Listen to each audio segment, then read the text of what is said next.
العالمين والعاقبة للمتقين والصلاة والسلام على سيد الأنبياء والمرسلين خاتم النبيين محمد وعلى آله وصحبه أجمعين أما بعد. میرے دینی اور ایمانی بھائیوں، بزرگوں اور دوستوں، رمضان کے مبارک ایام گزر رہے ہیں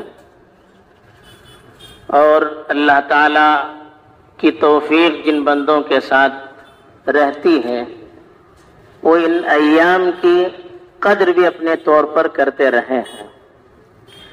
عام طور پر لوگ یہ سمجھتے ہیں کہ رمضان کی قدردانی اور رمضان کا احترام یہ ہے کہ رمضان کے ایام میں روزے رکھا جائے، اور روزے کا مطلب یہ سمجھتے ہیں کہ صبح صادق سے لے کر طلوع آفتاب تک، سورج کے غروب ہونے تک، فجر کی اذان سے لے کر مغرب کی اذان تک بھوکے رہنا، کچھ کھائے پیے رہنا، اس کو روزہ سمجھتے ہیں اور اسی کو اصل عبادت سمجھتے ہیں. اور ایسے روزے داروں کی کثرت بھی ہوتی ہے کہ وہ صبح سے شام تک بھوکے تو رہتے ہیں، کھانے کا جو ٹائم ٹیبل ہوتا ہے، کھانے کا جو نظام الاوقات ہوتا ہے وہ بدل جاتا ہے. دوپہر کے کھانے کی جگہ شام میں 2 مرتبہ کھاتے ہیں، ناشتے کی جگہ سحری میں کھاتے ہیں، کسی طرح سے اس کو کور کر لیتے ہیں اور اس کو وہ روزہ سمجھتے ہیں.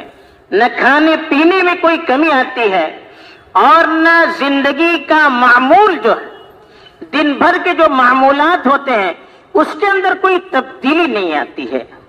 تو یہ روزہ نہیں ہے. بھوکا رہنا یا بھوکا رکھنا یہ روزے کا مقصد نہیں ہے. حدیث میں اللہ کے رسول صلی اللہ علیہ وسلم نے ارشاد فرمایا کہ من لم يدع قول الزور والعمل به فليس لله ان يدع طعامه وشرابه او كما قال صلی اللہ علیہ وسلم. اللہ کے رسول صلی اللہ علیہ وسلم نے ارشاد فرمایا کہ جو روزے کی حالت میں جھوٹی باتیں کرنا چھوڑتا نہیں ہے یا جھوٹ پر عمل کرنا نہیں چھوڑتا ہے، یعنی غلط کام کاج، شریعت کے خلاف کام کرنا یا شریعت کے خلاف بولنا، ان چیزوں کو جو شخص ترک نہیں کرتا ہے، چھوڑتا نہیں ہے روزے کی حالت میں، تو پھر اس کے کھانے پینے کو چھوڑنے سے اللہ کو کوئی مطلب نہیں ہے. بھوکا رکھنا یہ اللہ کا مقصود نہیں ہے. رب صائم حظه من الصيام الجوع والعطش. ایک روایت میں فرمایا گیا کہ بہت سارے روزے دار تو ایسے ہوتے ہیں کہ ان کے روزے میں سوائے بھوک اور پیاس کے اور کچھ ہوتا ہی نہیں ہے. صرف صبح سے شام تک بھوکا رہ کر اپنے آپ کو تکلیف دینے کے علاوہ اور کچھ کرتے نہیں ہیں. یہ کون ہوتے ہیں؟ جو روزہ تو رکھتے ہیں لیکن روزے کے سے اعمال نہیں کرتے ہیں. خالی بھوکا رکھنا اللہ کا مقصد نہیں ہے، بلکہ روزہ رکھ کر ہماری اندرونی تربیت کرنا ہے، اللہ کو ہمارے اعمال کے اندر تبدیلی لانی ہے. آج افسوس ہوتا ہے کہ روزہ رکھ کر ہمارے معمولات بدلتے نہیں ہیں. نوجوان ہیں، کھیل کود کے اوقات بدلتے نہیں ہیں، گھنٹوں موبائل پر ادھر ادھر کی چیزیں، فحش چیزیں، بے حیائی کی چیزیں دیکھتے رہتے ہیں، گھنٹوں موبائل پر گیم کھیلتے رہتے ہیں، کارٹونز دیکھتے رہتے ہیں، ادھر ادھر کی چیزوں میں اپنا وقت ضائع کر دیتے ہیں. اور پوچھے تو یہ کہتے ہیں کہ بھائی روزے سے ہوں، وقت تو گزارنا ہے مجھے. کتنے لوگ ہیں روزے کی حالت میں مجلس لگائے ہوئے بیٹھتے ہیں اور ادھر ادھر کی باتیں، فضول کی باتیں کرتے ہیں، غیبت ہوتی ہے، گالی گلوچ ہوتا ہے، لیکن روزے سے ہے کوئی تبدیلی نہیں آ رہا ہے.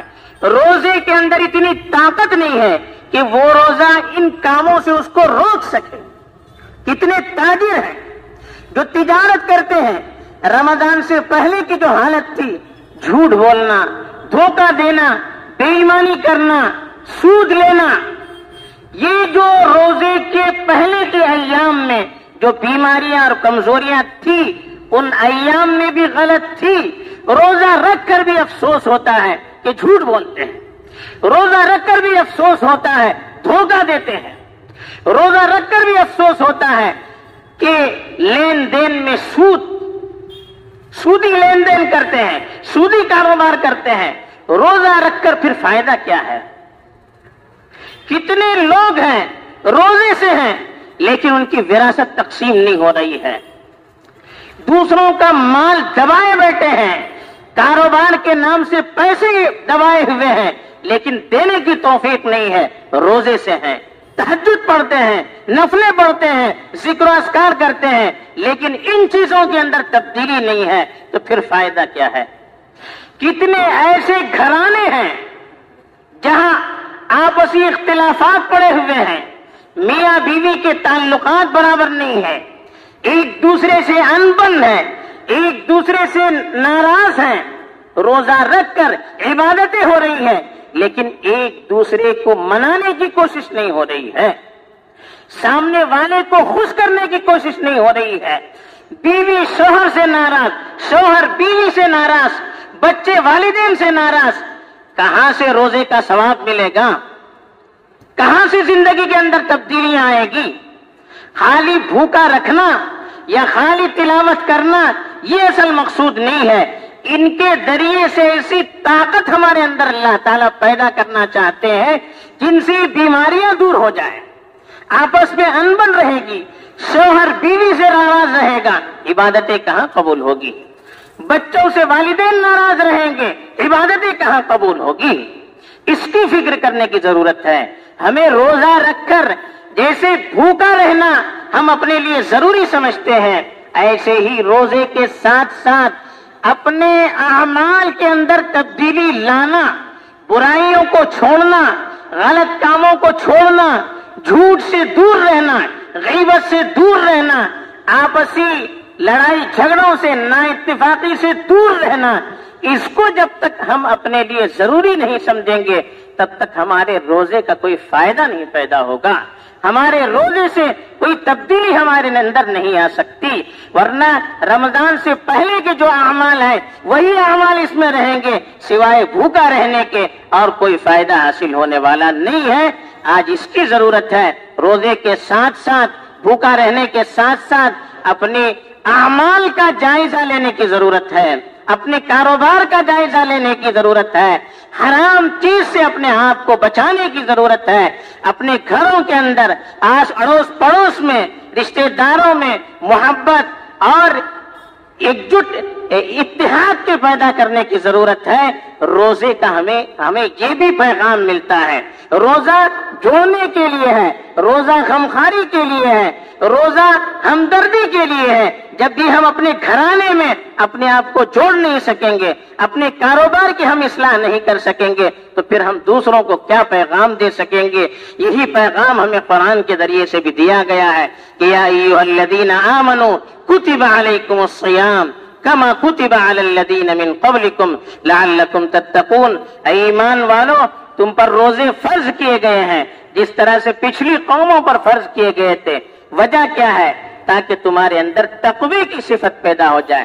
تقوی کا مطلب کیا ہے؟ اللہ کا خوف اتنا دل کے اندر آئے کہ آدمی اللہ کی ناراضگی سے اپنے آپ کو بچا سکے, اللہ کی نافرمانی سے بچا سکے اور اللہ کی اطاعت پر اپنے آپ کو جمائے رکھ سکے. یہ صفت ہمارے اندر پیدا کرنی اللہ کو مقصود ہے. اس کے لیے ہمیں کوشش کرنی ہے اور دن بھر ایسے اعمال میں ہم کو مشغول رکھنا ہے جو اعمال ہمیں برائیوں سے دور رکھ سکے. اگر دن بھر اچھے اعمال میں ہم مشغول رہیں گے پھر برائیوں کی طرف طبیعت آمادہ نہیں ہوگی. اللہ تعالی ہمیں روزہ رکھ کر قدردانی کی توفیق دے اور روزوں کے ذریعے سے اپنی اصلاح کرنے کی توفیق دے. آمین. وآخر دعوانا الحمد للہ رب العالمین.